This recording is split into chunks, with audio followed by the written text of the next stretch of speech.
24절서부터 27절까지 제가 봉독해서 읽겠습니다. 고린도전서 9장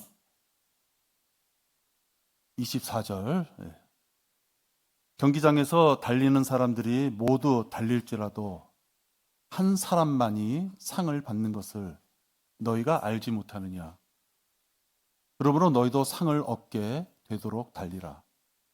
이기려고 애쓰는 사람은 누구나 모든 일에 자제하나니 이제 그들은 썩어질 면류관을 받으려 하지만 우리는 썩지 않을 면류관을 받고자 함이라. 그러므로 내가 그처럼 달리되 불확실하게 하지 아니하며 또 내가 그처럼 싸우되 허공을 치는 자 같이 아니하노라. 내가 내 몸을 억제하여 복종하게 함은 다른 사람들에게 전파한 후에 어떻게 해서든지 내 자신이 버림을 받지 않게 하려는 것이라. 오늘 설교 제목은 자제하지 못하는 자의 패망이다. 이렇게 잡았습니다. 자제하지 못하는 자, 그에게 닥칠 것은 패망이다. 잠시 기도하겠습니다. 하나님 아버지, 우리들에게 생각할 수 있는 머리를 허락하셔서 우리 스스로 판단하고 스스로 결정하며 스스로 그 모든 것에 대한 책임을 질 수 있도록 우리들을 이렇게 생각하는 자로 만들어 주셨음을 감사를 드립니다. 육신의 껍데기가 있는 동안 이 머리는 자꾸만 세상과 버타며 살려고 하는 쪽으로 치우치지만 우리의 영이 거듭났기에 하나님의 인도함을 받을 수 있는 자가 되었음을 감사를 드립니다. 오늘 우리가 자제에 대해서 하나님 말씀을 상고하고자 합니다. 아버지 하나님, 저희들이 이 땅에 귀한 생명을 허락받는 동안 자제하면서 살아야 될 이유를 오늘 찾고자 합니다. 잘 살펴보고 우리들이 주님 앞에 다가서는데 마귀가 좋아하는 일들로 만들어지는 것이 아니라 주님께서 원하시고 기뻐하시는 그 일들로 나갈 수 있도록 무엇인가 자제할 것이 있다면 우리가 자제할 수 있도록 인도하여 주시옵소서. 주 예수 그리스도 이름으로 기도했습니다. 아멘.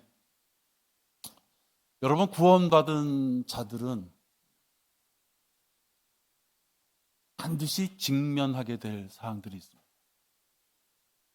하나는 주님께서 우리를 부르실 때 썩지 않을 몸으로, 즉 영광된 몸을 입고 우리가 올라간다 하는 것입니다. 너무 기쁜 일이죠. 그리스도 안에서 죽었던 자들이 먼저 부름을 받고 본이어서 부름을 받을 때 살아있던 자들이, 그리스도 안에서 구원받고 살아있던 자들이 뒤따라서 약간의 순서가 있음을 성경에서는 말씀하고 있습니다. 어쨌든 그렇게 우리가 각자의 이름을 불림을 받았을 때 우리는 이제 하늘로 올라가게 됩니다. 그 다음에 우리가 직면할 게 하나 있습니다. 그리스도의 심판석에 우리가 올라갔을 때 거기서 우리가 하나의 겪어야 될 과정이 있다. 그것은 고린도후서 5장 10절에 있는 심판입니다. 하나님께서는 그리스도의 안락처, 그리스도의 소망되는 곳, 그리스도의 기쁨이 있는 곳, 그렇게 명칭을 정하지 않으시고 그리스도의 심판석이다. 우리가 얼핏 생각하면 그 심판이라는 의미는 무섭죠. 그죠? 심판이라는 의미는 낭만적으로 들리는 것이 아니라 두려운 그런 이미지가 있습니다. 구원받아서 썩지 않을 영광된 몸을 입고 갔으면 이제 모든 것이 끝날 것 같은데 가는 곳의 이름이 그리스도의 심판석이다 하는 거죠. 하나님께서 이 천지에 있는 모든 별들의 이름을 다 창조하시고 지으셔서 능력 있으신 분이 지을 이름을 미처 생각이 잘 안 돼서 심판석이라 했을까요? 그렇지 않은 것이에요. 무엇인가 구원받아서 썩을 몸들이 썩지 않을 몸으로, 구더기가 끼던 몸들을 다시 영원히 썩지 않을 몸으로 만들어 주셨지만 그들에게 심판하시겠다 말씀하십니다. 그러니까 우리는 눈치가 있어야죠. 눈치가 있어야 되는 것입니다. 어떤 눈치예요? 심판하시겠다고 했으니까 영광된 몸을 입고 하늘로 올라가는 순간부터는 우리가 할 게 없는 것이에요. 그러면 이 땅에서 헉헉대고 숨 쉬는 동안 우리가 해야 될 것을 찾아야 되는 거예요. 그게 눈치예요.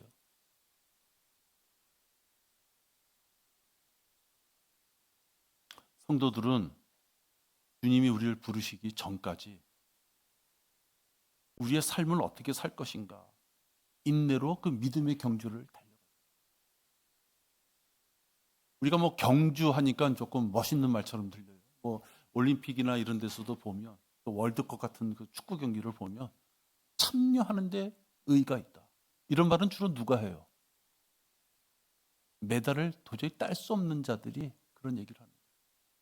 아니 1등 할 수 있는 자가 1등 할 수 있는 자가 참여하는 데 의미를 두겠어요? 왜 그가 4년 동안에 죽어라고 그가 훈련을 했겠어요? 참여하는 데 의미를 두기 위하여? 다른 나라 선수의 얼굴 좀 보기 위하여? 아니죠.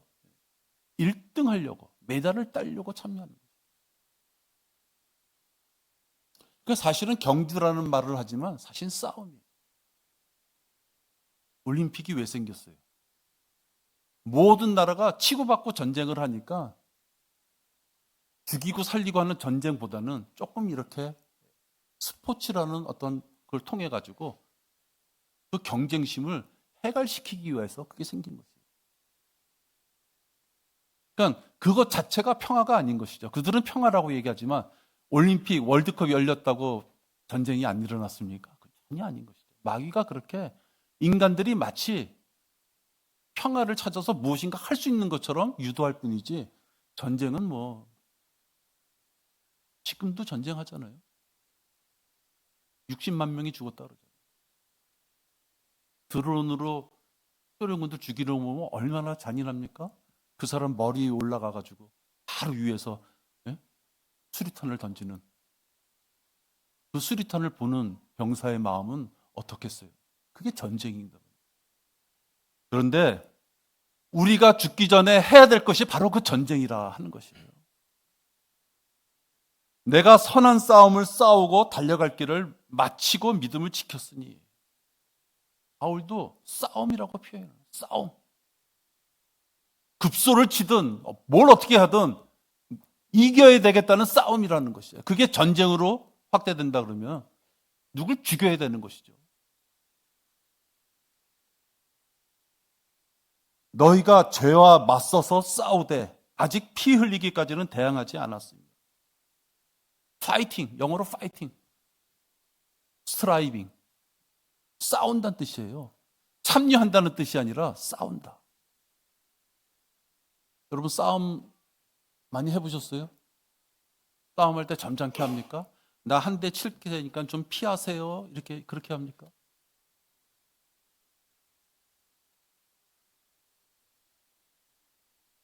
이 믿음의 경주가 이 싸움이 끝날 때는 자신이 하나님 앞에 결산할 것을 예상할 수 있어야 됩니다.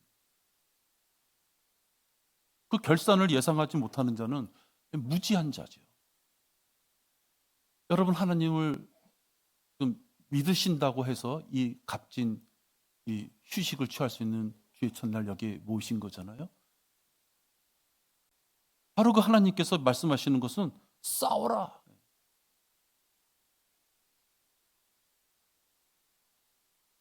어린 자녀들아 이제 그분 안에 거하라. 이는 그가 나타나실 때 우리가 담대함을 가지며 그가 오실 때 그의 앞에서 수치를 당하지 않게 하렵니다.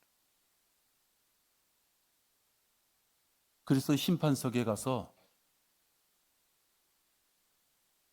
그의 앞에서 자신의 행위를 설명해야만 됐을 때 수치를 당하지 말라. 결국 그리스도인들은 참여하는 데 의미가 있는 것이 아니고 패하는 데 의미가 있는 것이 아니라 이겨야 한다 하는 것입니다. 이겨야 한다. 이기는 싸움을 해야 된다는 것입니다. 대충 해서는 이길 수 없는데 성경에서는 우리 보고 이겨야 한다라고 말씀하고 있다는 것입니다. 여러분들 중에 혹 인품이 좋으셔가지고 그렇게까지 남을 누르면서까지 이겨야만 될까? 그런 점잖은 분 계세요?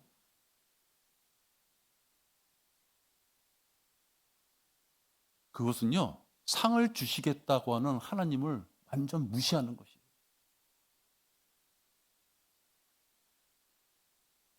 하나님께서는 지옥에 갈 죄인들을 구원하셨어요. 구원하셔서 이제 그가 무슨 죄를 짓든지 간에 지옥엔 안 가요. 요 구원파는 그렇지 않지만 지옥에 안 가요. 지옥에 안 가는 그 자에게 이제 너는 만사태평하게 지내라가 아니라 싸워서 이겨라고 말씀하셨어요. 그러면서 상을 주시겠다. 10명이 참가했는데 10명 다 상을 준다면 그럼 무슨 의미가 있어요? 상을 주시겠다는 건 어떤 의미가 있어요? 중에 제일 앞선 자에게 상을 주겠다. 무엇인가 다른 사람보다 내가 이겨야 된다는 걸 의미하는 거예요. 내가 다른 사람보다 하나님 앞에 더 가까이 갈 수 있는 그런 지혜로운 삶을 살아라라고 지금 말씀하시는 거예요. 내 옆에 사람이 무지하니까 나도 무지하도 그만. 저렇게 몇 년 앞선 사람이 이제 저 정도니까 나는 이 정도면 괜찮아. 그런 것이 아니라 앞서라고 얘기하시는 거예요. 앞서라고. 앞선 자에게 상을 주시겠다고 말씀하시는 거예요.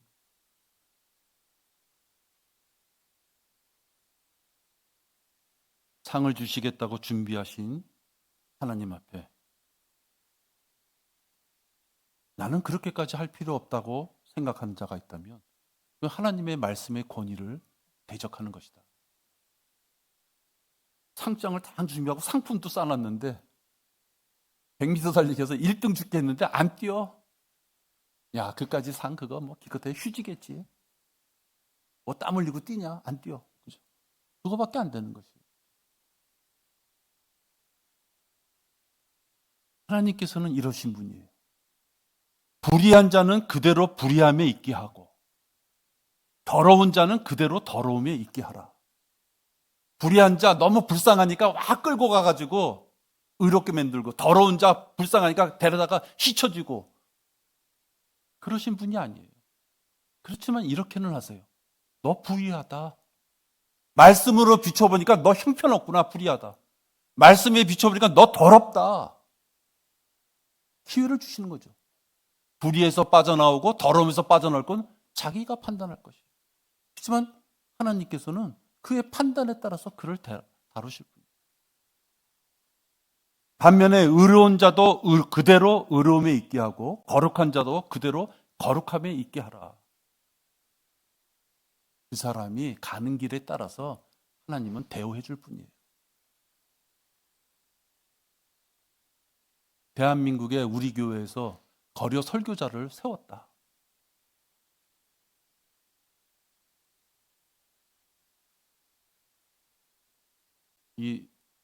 우리 이 교회 이 공간을 벗어나면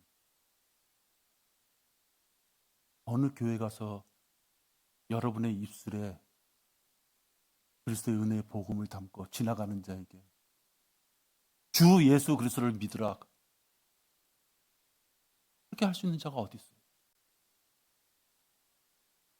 우리에게 그 기회가 있는 것이에요. 보라 내가 속히 오리니 내가 줄 상이 있어. 내게 있어. 각 사람에게 그게 행위에 따라 주리라. 불의한 자, 더러운 자, 그래. 그 대신 의롭다고 하는 자, 거룩한 자, 그래. 하나님이 예정론으로 넌 이미 불의한 자야, 넌 이미 더러운 자야가 아니라 그의 고집대로 불의한 길을 가고 더러운 길을 갔다면 가고 하나님의 말씀에 따라서 의롭고 거룩한 길을 갔다면 그런 의롭고 거룩한 길로 그에게 행위에 따라서 상을 주시겠다. 그것이 하나님이시다.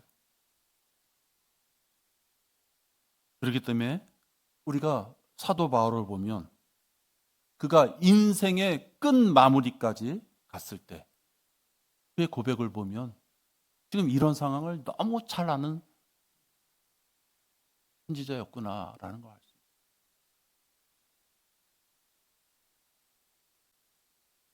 바울은 내가 선한 싸움을 싸우고 달려갈 길을 마치고 믿음을 지켰으니 이후로는 나를 위하여 의의 면류관이 마련되어 있어 의로운 재판관이신 주께서 그날에 그것을 내게 주실 것이며 또 나뿐만 아니라 그의 나타나심을 사모하는 모든 사람에게도 주실 것이라. 선한 일이 아니라 선한 싸움을 싸워 이기라고 말씀하고 있습니다. 그래서 바울은 이 세상 것에 대해서 아무런 미련이 없어요. 여러분, 바울은 바보가 아니에요. 지금 평균적으로 우리보다 지식 수준이 높은, 사회적인 신분이 높은 사람이었어요. 근데 그가 세상 것에 아무런 미련도 후회도 아쉬움도 없다. 승리를 위하여, 마지막에 하나님께서 주실 그 상과 유업을 받을 승리를 위하여 그는 그 모든 것을 배설물로 여겼다. 예수 나의 주를 아는 지식이 가장 고상하기 때문에 내가 그를 위하여 모든 것을 잃어버리고 자기가 가진 모든 것을 잃어버리고 오히려 그것들을 배설물로 여겼다. 여기서 여러분 그냥 막연히 배설물로 여겼다. 아이 가치 없는 걸로 여겼다. 그렇게 생각하지 마시고요. 한번 이렇게 생각해 보세요. 그가 가지고 있는 박사로서의 학식, 성경적인 지식, 그 개인적인 인품, 그걸 배설물로 여겼다는 건 뭐야? 칼로 도려내서 잘라버렸다는 거예요? 생각해 보자고요. 그가 가지고 있는 권위, 재능, 성격, 혈육, 고집, 선입견, 그가 혹 가지고 있다면 재산, 그 모든 것을 배설물로 여겼다는 건 어떤 것이에요? 길거리에다 다 이렇게 어느 날 모아서 내보냈다는 것이에요? 그럴 수가 없는 것들이잖아요. 그죠? 재산은 또 모르겠어요. 그가 배설물로 여겼다는 것은 자기에게 그것을 모든 것을 능력을 발휘할 그 모든 것이 조건이 있지만 그걸 자제하고 쓰지 않았다 하는 거예요. 나에게 있지만 그거는 필요 없는 것이야. 왜? 하나님 앞에 상과 유업을 받기 위해서는 그것은 필요 없다. 내가 그것을 얼마든지 주머니에서 빼내가지고 휘두를 수 있지만 나는 그것을 자제하겠다. 그게 배설물로 여겼다. 그는 감옥에 갇혔고 순교를 눈앞에 두고 죽음이 눈앞에 닥쳐왔는데 그는 결코 낙담하거나 위축되지 않았어요. 비굴하게 굴지도 않았어요. 오직 승리, 하나님 앞에 올바르게 다가갔을 때 오늘 여러분 제가 27절을 읽었지만 내가 내 몸을 억제하여 복종하게 함은 다른 사람들에게 전파한 후에 어떻게 해서든지 내 자신이 버림을 받지 않게 하려는 것이다. 하나님의 일로 달려갔지만 다른 사람들을 양육시키고 구원시키고 올바른 길로 가게 했지만 진작 자기는 하나님과의 관계가 끊어졌어요. 하나님 앞에 버림받은 자가 될지 모른다는 생각 때문에 간절히 기도하는 걸 볼 수가 있어요.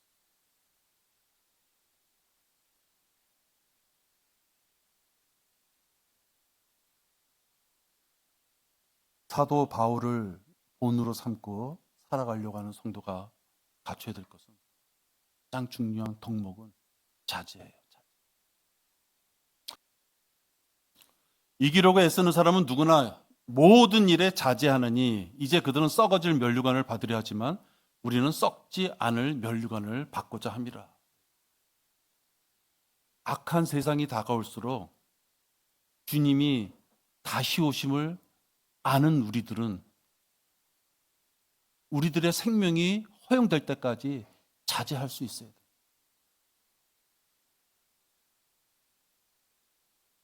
가정에서 우리가 자제해야 되죠. 가정에서. 부모로서, 자녀로서 자제할 것이 있어요. 이 자제는 꼭 성경 지식적인 자제뿐만이 아니라 선한 양심을 우리에게 준 하나님께서 우리에게 자제할 수 있는 그 능력을 주셨단 말이에요. 해야 될 것과 하지 말아야 될 것을 가정 안에서도 우리 각자가 다 아는 것이에요. 지역교회에서도 마찬가지입니다. 지역교회에서도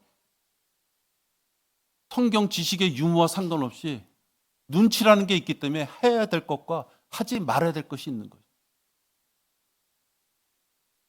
직장에서도 마찬가지입니다.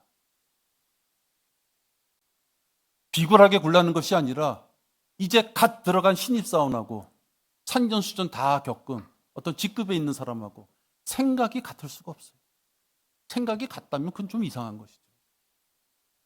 새로 들어간 사람은 지식은 없어도 힘이 넘칠 수 있는 것이고, 오래된 사람은 여우처럼 필요할 때만 적재적소에 힘을 쓰죠. 그러니까 젊은 사람 입장에서 보면 저 꼰대 그럴 수 있죠. 그죠? 일의 결과는 그렇지 않다 하는 것이죠. 자기의 위치에 맞춰서 자제를 못한다면 승리자가 될 수 없습니다. 자제를 못한다는 것은 세상에 치여서 육신적인 표현을 나타날 때 자제하지 못한다는 표현을 들을 수 있어요. 나쁜 습관 하나 자기가 제어하지 못하면서 대개는 자기가 안다 이거예요. 나쁜 습관을 알아요.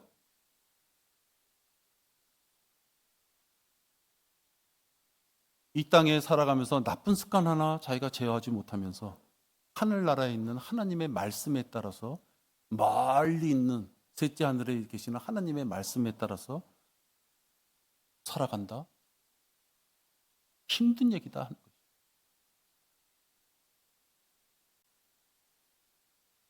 우리가 자제한다는 것은 육신적으로 외식하는 걸 이야기하지 않아요.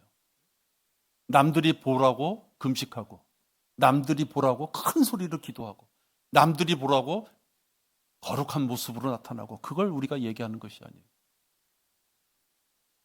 우리 각자에 있는 육신적인 성품이 드러날 때마다 그것이 말씀에 합당하지 않으면 잘라내는 것, 그게 자제다 하는 것이에요. 그게 자제예요. 다른 데 있지 않다 하는 것입니다.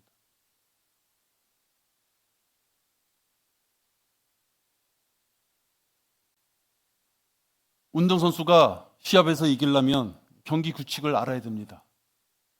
그러니까 경기 규칙을 알아야지 열심히 전력을 다해서 해야 될 행동과 절대로 하지 말아야 될 행동이 있는 것이죠. 규칙대로 하지 아니하면 면류관을 얻지 못하리라.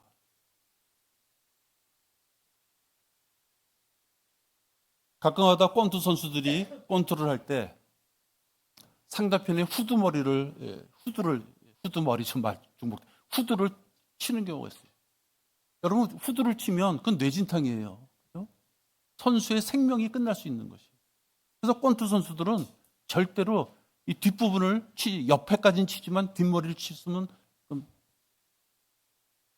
페널티를 먹는 거예요. 점수를 깎이든지. 같은 선수들끼리 상대 선수를 죽이는 거예요. 근데 그냥 이기고 싶다고 미친 듯이 막 손을 휘둘러가지고 열심히 달려서 상대편 뒷머리를 쳐가지고 쓰러뜨렸다. 그를 칭찬할 사람 없어요. 미친 듯이 하는 것이 중요한 것이 아니라 하나님의 말씀하신 규칙대로 해야 된다 하는 것이에요. 죽기 살기로 그냥 열심히 땀 흘렸으니까 상대편 뒷머리 칠 수도 있어. 여러분, 우리끼리 그렇게 봐주면 안 된다는 것이에요. 그자가 열심히 한다면 열심히 할 수 있는 규칙을 줘서 그가 열심히 했을 때 하나님께 상급을 받게 해야지. 아무데나 막 주먹을 휘둘러가지고 반칙패 당할지 모르는데 그래도 네 마음은 열심히 하는 마음이니까 괜찮아. 그거는 되려 사랑하는 것이 아니에요. 죽이는 것이.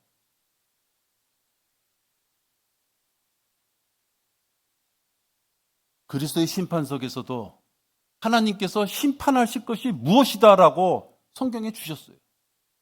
그럼 우리는 그 심판의 기준에 따라 살 뿐이에요. 규칙을 만드신 분은 하나님이세요. 우리는 그 경기자의 참여자면 그 규칙대로 그냥 할 뿐인 것이에요.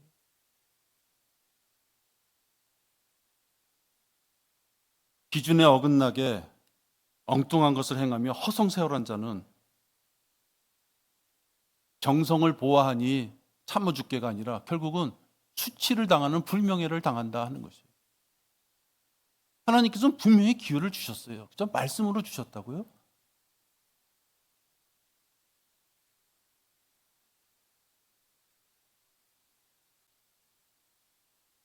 하나님께서 규칙을 주시고 열심히 달려오라 그러면서 상과 유업을 마련해 놓고 지금 계시는데, 혹 예수님 앞에 자기의 모습을 드러내면서 이래서 나는 그것을 지키기 싫었었다고, 이래서 나는 그 말씀이 아주 난 듣기 싫었었다고, 이래서 나는 그 말씀까지는 나는 용납할 수가 없다고. 하나님은 그래, 넌 불의한 자, 넌 더러운 자, 넌 네 갈 길을 가겠다면 하나님은 하나님의 길을 가는 것이에요. 하나님이 정하신 거룩함, 하나님이 정하신 의로움이 중요한 것이지 경기자가 정한, 선수가 정한 규칙은 의미가 없다는 거죠. 인생 짧게 살다가 그리스도의 심판석에 올라가서 수치스러운 모습으로 그분을 뵐 때 그 수치스러운 모습으로 영원을 살아야 된다는 것이에요. 그 수치스러운 모습이 잠깐 있다 끝나는 것이 아니라 이제 그리스도 심판석에서 너에게 줄 세마포 옷은 형편없다, 너에게 줄 상은 형편없다, 너에게 줄 유업은 형편없다 라고 판정을 받았으면 그 판정받은 것을 7, 80년 동안의 결과, 그것을 가지고 영원을 그렇게 살아야 된다는 것이에요. 여러분 두렵지 않습니까?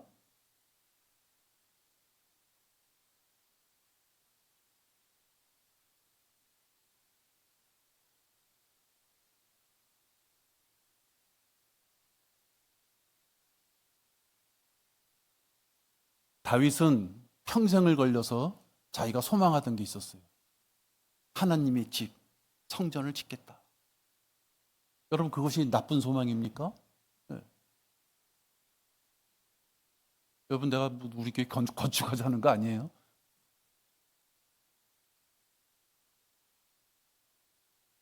그러나 하나님께서는 너에게는 그것이 주어지지 않았다고 얘기를 해요. 왜? 네 손에 피를 너무 많이 흘렸다는 거예요. 그럼 다윗은 강도질하려고 피를 흘렸나요? 네? 푸틴처럼 남의 땅 뺏어 먹겠다고 피를 흘렸나요? 민족을 위하여, 하나님을 위하여 전쟁터에 나간 것이에요. 목숨을 걸고 부들부들 떨리는 그 포로된 그런 분위기에서 남의 가랑이 싸리고 다니는 그 처참한 환경에 빠져가면서도 그가 전쟁을 했던 이유는 민족을 위해서, 하나님의 말씀을 사수하기 위해서 그가 전쟁. 근데 하나님은 그것마저도, 하나님의 일을 했음에도 불구하고 피를 흘렸으니 너는 성전을 짓는 것은 너에게 줄 수 없다라고 했어요. 그런 다윗이 주의 궤를 옮겨오는 순간에 그는 너무 기뻤어요. 덩실덩실 춤을 췄어요. 어떻게 췄을까요? 그가 입은 베옷 사이로 그의 하체가 드러날 정도로 미친 듯이 춘 거예요. 여러분 다윗은 왕이에요. 우리가 생각하는 우리의 점잖음하고 또 틀린 것이에요. 그런 자가요, 성경에 표현되는 하체가 종아리 정도만 보인 게 아닌 것 같아요. 얼마나 기뻤으면 그렇게 춤을 췄을 거예요. 그러한 자도 하나님이 너에게 성전을 질 수 있는 기회를 줄 수 없다고 했을 때 그가 순종했다는 거예요. 어떻게 순종해요? 자기의 생각을 접은 것이죠. 하나님, 내가 하나님을 위해서 얼마나 싸웠습니까? 내가 이 민족을 위해서 얼마나 싸웠습니까? 근데 왜 나를 이렇게 대하십니까가 아니라 명령하신다면 나의 모든 걸 내려놓고 그 명령대로 솔로몬에게 그것을 양보하겠다.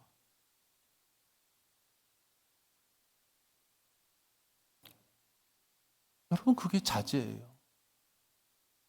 내 생각을 하나님 말씀 앞에 내려놓는 것이죠. 자제한다니까 밥 한 공기 정도 안 먹고, 오늘 10시에 성경 공부인데 텔레비에서 재미난 거 하는데 오늘 내가 프로그램 하나 안 보고 그때 교회 참여해 줘야지. 그게 성경에서 말하는 자제가 아니에요. 심지어는 더럽고 추한 것만 안 하는 게 자제가 아니라 하나님의 일을 하는 과정 속에서 벌어진 일을 조차도 하나님이 하지 말라, 하지 않는 것이 자제다. 우리 중에도 하나님과 밀착을 해오던 자가 설교로, 말씀 공부로, 기도로 자기의 누룩을 발견했다가 칩시다. 그것을 도려내야만 되는 것을 알게 되었을 때 길은 두 가지예요. 내가 하나님 앞에 다가서는 걸 보니 이건 누룩이 아니야. 조금 내가 다를 뿐이지 누룩이 아니야. 그래서 자기의 누룩을 덮어놓는 자. 그 자는 발전할 수가 없는 거예요. 근데 누군가가 야, 나에게 이런 누룩이 있었구나. 이런 누룩을 보게 해주셨구나. 이런 더러운 누룩을 껄끄럽게 내 귀에 들리게 해주셨구나 했을 때 그 누룩을 벗는 자. 그 자가 성공하는 자. 여러분, 다윗이 얼마나 우리가 훌륭하다고 생각합니까? 하나님이 일을 하기 위하여 그 전쟁의 공포로부터 죽어라고 싸웠더니 그걸 하지 말래. 그거 이유가 그거야. 전쟁터에서 너무 많이 잘 싸웠어. 그게 이유예요. 그래서 다윗이 대단한 거예요. 우리 중에도 자기의 누룩을 발견하는 순간 누룩을 누룩으로 알고 자르려고 하는 사람이 성공하는 사람이다. 그게 자제다 하는 거죠. 우리가 구원받은 이후 살아가면서 육신의 기질들이 한 번에 다 없어질 때가 있어요. 과거의 성화에 영접했을 때. 또 한 번 일순간에 우리가 거룩하게 될 때가 있어요. 언제죠? 예수님이 우리를 부르실 때. 우리의 몸이 영광된 몸. 그거는 순식간에 벌어지는 거예요. 근데 순식간에 벌어지지 않는 성화가 있어요. 뭐예요? 현재 이 땅에 우리가 호흡을 하며 숨을 사는 동안 말씀으로 자기가 성장해야 되는, 우리에게 구원받고 인생이 10년 주어졌다면 그 10년, 우리에게 30년이 주어졌다면 그 30년, 그 생애 동안은 일순간에 한 번에 성화되는 것이 아니에요. 말씀을 듣고 자기를 비춰보고 잘라낼 거 잘라내고, 다 잘라낸 줄 알았는데 우리 자매님한테 예를 들기 그렇지만 5mm, 8mm 잘라냈더니 또 10mm가 있어. 어떻게 잘라내야죠, 그죠? 근데 이럴 수 있다는 거예요. 그래도 5mm, 8mm, 10mm짜리도 5mm, 8mm 잘라냈으니까 그렇게 합의하면은 13mm나 갖고 있었는데 8mm 잘라냈으니까 견딜만 하지 않을까? 그럴 수 없다는 거죠. 잘라낼 건 잘라내야 되는 거예요.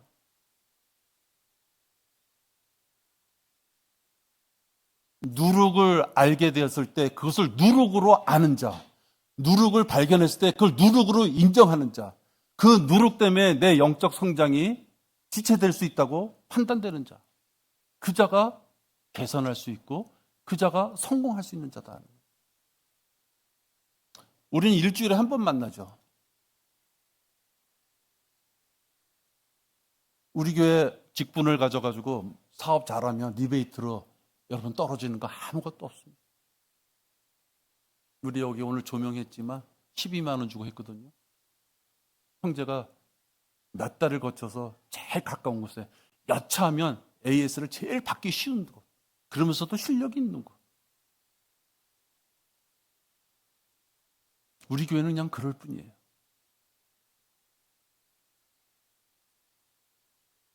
우리 교회는 말씀에 입각해서 경배를 드리고, 말씀에 입각해서 교제하고, 말씀에 입각해서 양육하고, 말씀에 의해서 복음 전파를 할 뿐이에요.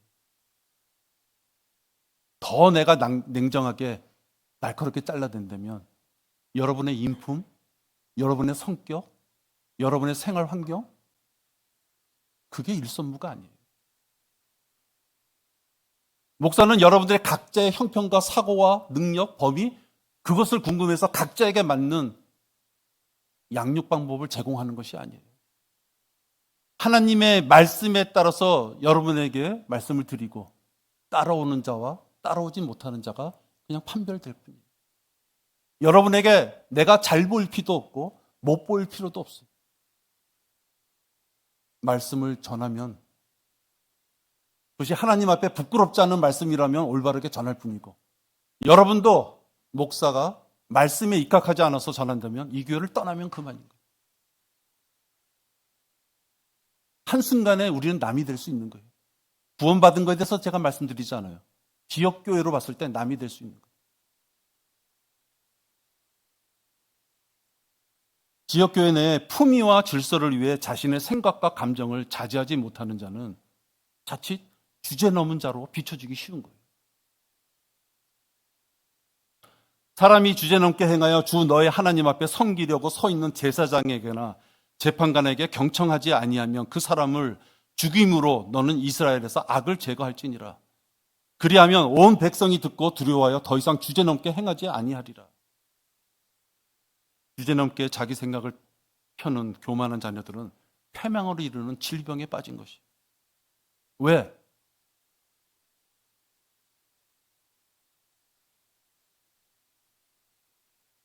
목사는 하나님의 말씀에 비추어서 그 말씀 언저리에 있기 위하여 발버둥을 치는 사람이에요. 여러분, 저도 가정이 있고 생각이 있고 어떤 기복이 있고 취미가 있고, 그죠? 네, 우여곡절이 있는 것이에요. 그러나 하나님 앞에 기도하며 그 말씀의 언저리에서, 그 중앙치라 그러잖아요. 그 중앙값에서 벗어나지 않기 위하여 발버둥 치는 것이죠. 근데 그 발버둥 치는 그 입장이 나만 중앙치에서 발버둥 있겠다가 아니라 우리 자녀들도 그 말씀 안에서 중앙 부분에 다 모여있기를 바라는 것이죠. 개인적인 생각, 판단, 그거 고려할 점이 없는 거죠. 누구는 춥다 그러고, 누구는 덥다 그러고, 누구는 10시에 정각에 오고, 누구는 사정에서 10시 20분에 오고. 목사가 하는 말은 뭐예요? 예배 시간이 11시면 시간을 지키십시오. 성경 공부가 10시면 10시에 지키십시오. 그렇게 말을 하는 것이에요. 그대로 이행할 거냐 말 거냐는 각자가 판단하는 거예요. 늦은 사람 보고 왜 늦었냐고, 왜 따지지 않느냐고 하는 사람이 있는가 하면, 그거 조금 늦었다고 그렇게 눈치를 줍니까 하는 사람도 있는 거예요.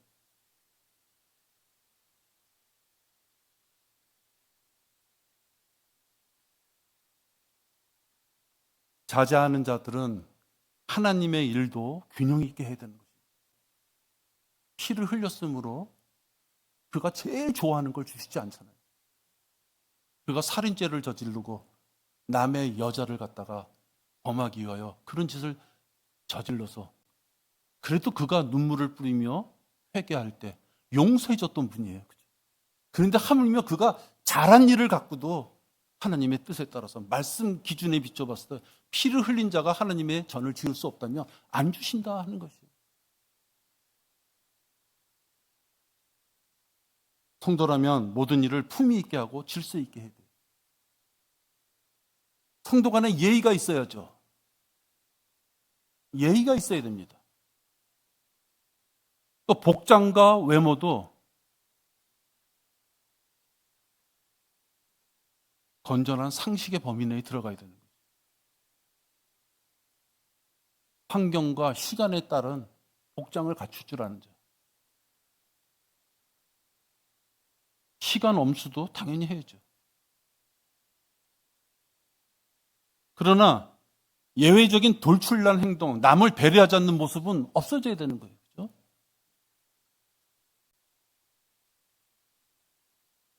음악 용어에 하모니라고 있습니다. 하모니. 조화를 얘기해요. 조화. 또 두 개 이상의 멜로디나 화음이 동시에 조화롭게 이렇게 어우러지면은 아주 아름다운 소리가 나는 것이죠. 그래서 하모니를 이룰 때는 두 가지 조건이 들어가요. 각자가 맡은 악기든 음이든 뭐든 각자가 할 수 있는 최선을 다해서 열심히 하는 것이죠. 그죠? 하모니를 이루기 위해서 너는 죽어, 이 사람만 소리내, 그게 아니죠. 각자가 열심히 내는 거예요. 열심히 내되 옆에 사람의 조화를 맞춰가는 것이죠. 혹 지휘자가 있다면 지휘자의 지휘에 따라서 빠르게 하든 강하게 하든 느리게 하든 여리게 하든 뭔가 이렇게 맞춰가는 것이죠. 그래서 나중에 전체로 봤을 때는 한 사람 한 사람이 잘했다가 아니라 그 전체를 봤을 때 잘했다고 표현하고 그 전체를 봤을 때 아름답게 표현하고 그 전체를 아름답게 하기 위해서 각자가 얼마나 아름답게 했느냐를 보는 거예요. 그게 하모니예요.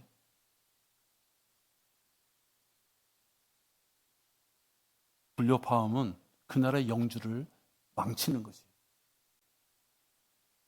그래서 전문가일수록 주변의 소리에 귀를 기울이죠. 그래서 잠깐의 이렇게 귀동냥으로 들은 거고 몇 명의 모습을 봤지만 이런 시립 합창단 뭐 이런 거 많잖아요. 솔로 하는 사람 이외에는 나머지 사람들은요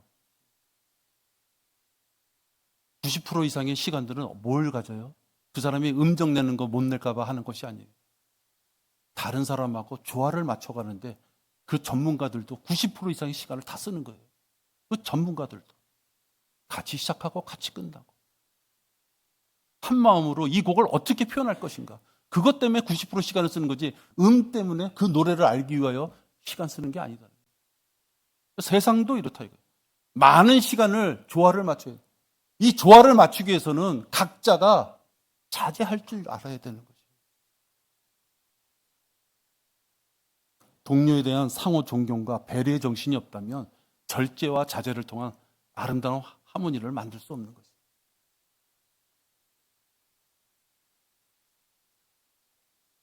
교회도 다양한 은사들이 있어요. 다양한 지체들이 모입니다. 영적 성종도 여러 단계가 있어요. 정신을 차려서 바짝 말씀을 듣는 자가 있는가 하면 건성으로 듣는 자가 있어요.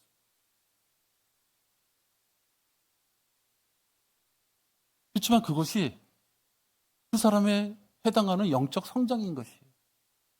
그래서 목사는 그것을 볼 때 열심히 듣는 자와 건성으로 앉아있는 자를 봤을 때 거기에 맞춰서 또 그를 대우하는 것이에요. 왜?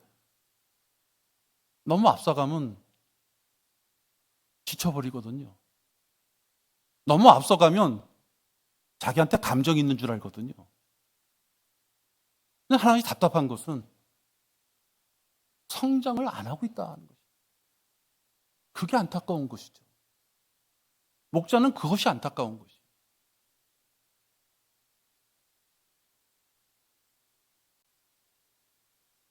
바른 교리에 바른 행함이 목자에게 있어서 그대로 인도하고 있다면 그 길을 따라서 인내로 자제하며 나가는 것이에요. 목자가 초장에서 양들을 이끌 때 저기 동쪽에 가면 외양간이 있어요. 그 목자가 가다 보면요. 목자가 쉴 수도 있고 목자가 잠깐 판단해서 왼쪽으로 약간 치우쳐 갈 때도 있고 또 오른쪽으로 치우쳐 갈 때도 있죠. 그러지 않는 것이 가장 좋지만 그럴 수 있죠. 그럴 때마다 양들이 목자한테 와서 콱 들이받으면서 좌로 일보, 우로 일보, 그건 자제가 아닌 것이에요. 올바른 길로 인도하고 있다면 자기의 생각을 감출 줄도 알아야 되는 것이에요. 비굴하게 그냥 아무 생각도 없이 쭈그려 있으라는 것이 아니라 전체를 봤을 때, 목사를 보는 것이 아니라 교회 전체를 봤을 때 자제할 수 있어야 되는 거예요. 쓸데없이 입에 불편한 내용을 담지 말아야 되는 거예요. 그래봤자 뭐 하겠어요. 어쩌자는 얘기예요. 그래서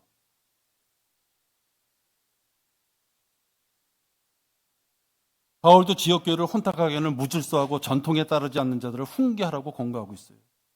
그러면서 우리에게서 받은 전통을 따라 행하지 않는 모든 형제를 멀리하라. 교제를 끊으라는 얘기죠.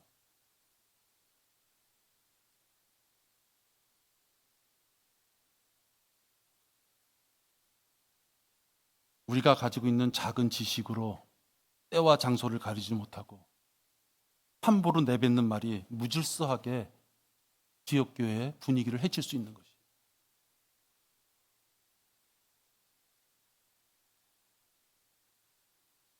성도들 사이에 시기와 다툼과 악담과 사악한 의심을 일으킨다. 이렇게 디모데전서 6장 4절에.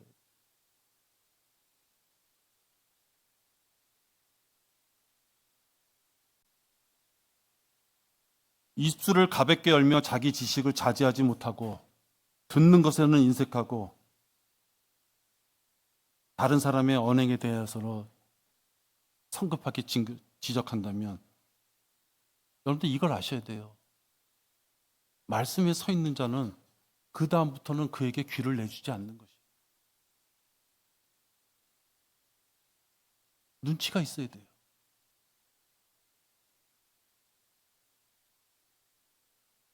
주님께서는 모든 일을 품위 있게 하고 질서 있게 하라 말씀하셨어요.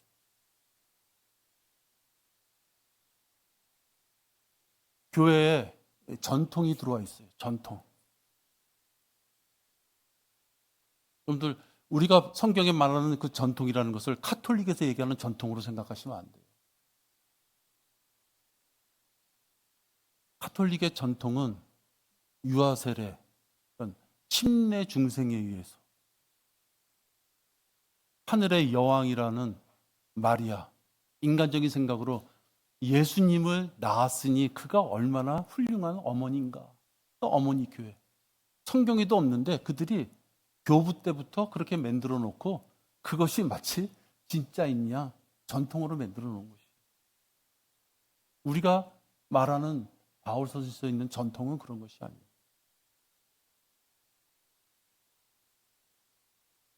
초대교회 구원받은 자들이 예수님이 부활하신 첫날, 부활의 첫날, 그 첫째 날, 주의 첫날, 그날을 기념하여서 우리가 섬기는 거죠. 우리가 태양신, 주일, 그 태양신을 섬기는 그런 의미의 주일이 아니라 예수님이 부활하신 날이 주의 첫날이기 때문에 그날을 기념했어요. 그날을 기념해서 말씀과 찬양과 헌금과 교제를 하는 것이죠.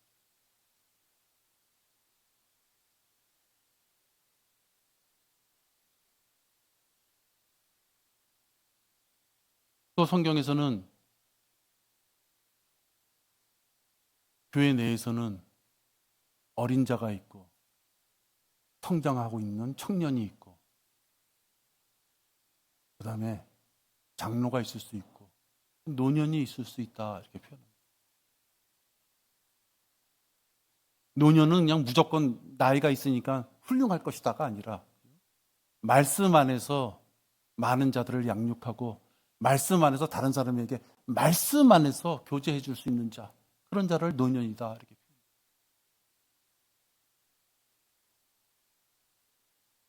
교회에서는 또 쓰는 용어들이 있어요.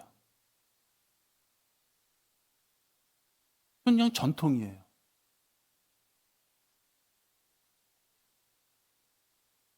우리가 휴거라고 하지만 성경에 휴거라는 말이 없어요. 성경에 삼위일체라는 말이 없어요. 우리가 휴거라는 이름 쓰고 삼위일체라 쓰면은 여러분 그 이단이에요?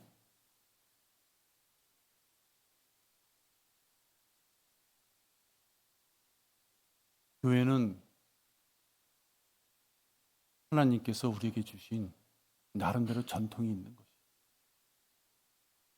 그 전통을 육신적인 생각으로 들어가서 엉뚱한 전통을 만들면 안 되죠.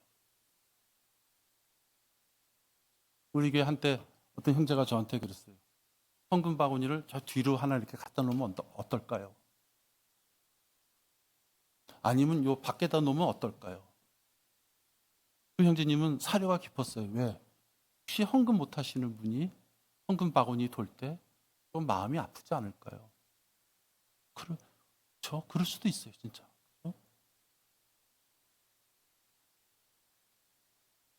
근데 나는 이렇게 생각돼요. 그 말씀도 진짜 배려하는 마음이 있는 거예요.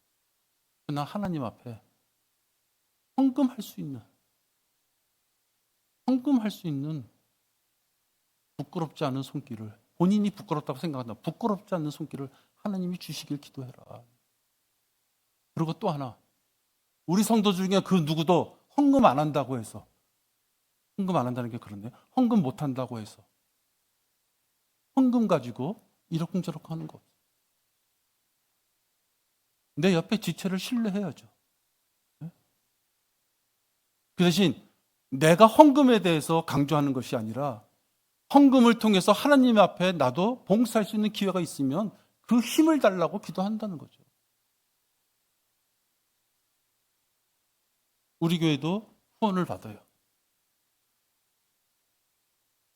내년이면 이제 4년째 돼요. 난 내년 되면 진짜 졸업하게 해달라고 기도해요. 그리고 우리에게 기회를 주신다면 우리도 자그마한 금액일지 몰라도 우리보다 더 어려운 교회가 있다면 돕고 싶어요. 내가 후원받는 교회 입장이면 후원받는 거예요. 그렇죠? 하나님께서 우리를 더 크게 쓰셔서 더 크게 힘을 발휘할 수 있다면 그때 또 발휘하면 되는 거예요. 전 내가 지금 후원 받는다고 해서 위축될 게 없어요. 왜? 나나 여러분이 하나님 앞에 무슨 점수를 땄다고 우리 보고 채점해가지고 후원 받을 만한 자격들이 된다고 해서 주시겠어요? 아니에요. 우리를 통해서 그리스도의 은혜의 복음을 전할 수 있는 이 지옥교회가 이 장소에서 성장하길 원하시기에 하나님이 그 도구로 우리를 쓰실 뿐이에요. 착각하면 안 되는 것이에요.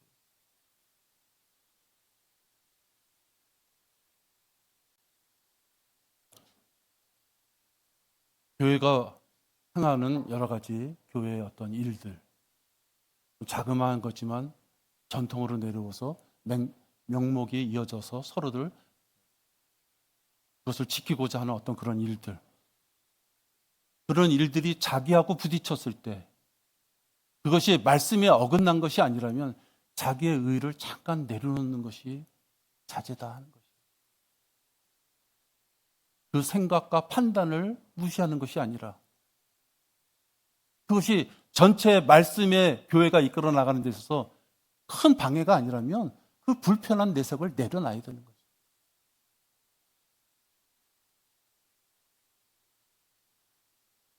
자신의 의를 내놓고 성령님의 인도에 순종하고 품위와 질서를 지키는 자, 그가 성령 충만한 자예요.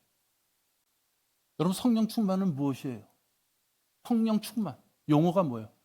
성령님의 인도로 내 마음에 꽉 찼다는 거예요. 그 말은 뭐예요? 내 마음속에 있는 내 자신은 죽였다는 거예요. 성령 충만 그러니까 기도 열심히 하고 거리 설교 열심히 하고 그런 외형적인 게 성령 충만이 아니라 성령 충만은 나를 죽여서 없애고 나 대신 성령님께서 나를 주관해 주세요 하는 것이 성령 충만인 것이에요. 그 성령 충만을 하려면 내가 자제돼야 되는 것이에요.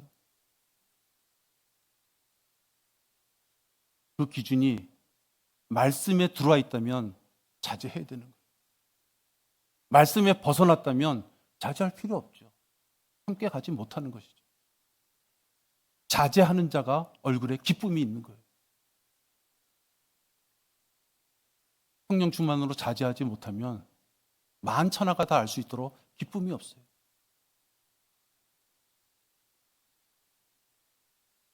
목사는 동일한 말씀에 의해서 365에 52주를 전하는데 왜 기쁨이 있고 없을 수가 있나요? 기쁨이 있는 날은 마음껏 기쁨을 누리고 기쁨이 없는 날은 목사를 보는 게 아니라 그 말씀과 내가 무슨 차이가 있는지를 발견할 수 있어야 돼요. 기도하겠습니다. 하나님 아버지, 주님께서 주신 말씀대로 저희들 이렇게 공부도 하고 저희들 비추어 보기도 합니다. 남의 얘기로 들을 때는 다 올바르게 판단하였는데 그것이 나에게 해당할 때는 너무 괴롭습니다. 또 그 괴로움이 나를 자제하지 못하게 만들 때가 많이 있습니다. 아버지 하나님, 우린 모두 다 마찬가지입니다. 더러운 육신의 껍데기 속에서 허덕이며 살아갑니다. 그러나 그 가운데 살아간다 한들 저희들이 주님 앞에 기쁨이 없다면 너무나도 괴롭고 힘이 듭니다. 하나님께서 우리들에게 교회를 허락하시고 이것의 지옥교회로 불러냄을 받은 사람들의 모임을 만들어 주셨는데, 이 모임 가운데 우리 모두가 기쁨을 얻을 수 있도록 인도하여 주시옵소서. 주 예수 그리스도 이름으로 기도했습니다. 아멘.